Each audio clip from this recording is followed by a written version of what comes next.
The love of money is a root of all kinds of evil. Some people, eager for money, have wandered from the faith and pierced themselves with many griefs. This scripture obviously comes from the first letter that Paul wrote to Timothy in chapter 6, verse 10. And a lot of people use this verse and takes it out of context. Now, there are two ways people take this verse out of context. First, they assume Jesus is saying that money is evil. Or second, they assume the love of money is behind all things evil. Now, let us put this in the proper historical and literary context.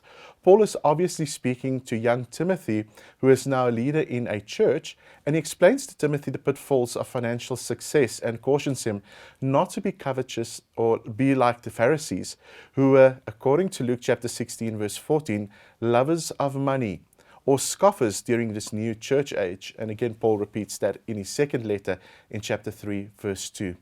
So, how do we apply and look at this verse in today's context? Well, to address the first misapplication, Jesus says that displaced affections will breed disinterested loyalty to Him. It is important to note that it is the love of money that is under scrutiny here.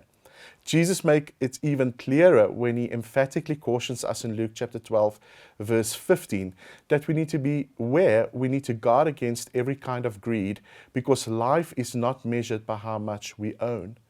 So Jesus is cautioning us against placing our trust in money, and even warn us against split loyalties when He says the following in Matthew chapter 6, verse 24.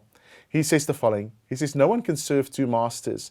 Either you will hate the one and love the other, or he will be devoted to the one and despise the other.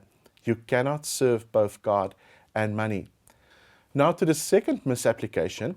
Is money the face behind the mask of all kinds of evil? Well, we can agree that there are evils which are not directly related to the love of money. We might do evil because of ambition or even lusts or even our hatred. So what is Paul trying to tell the young Timothy? Well, he's trying to tell him that all sorts of evil grow out of the love of money. Therefore, guard your heart against its deceptive lure.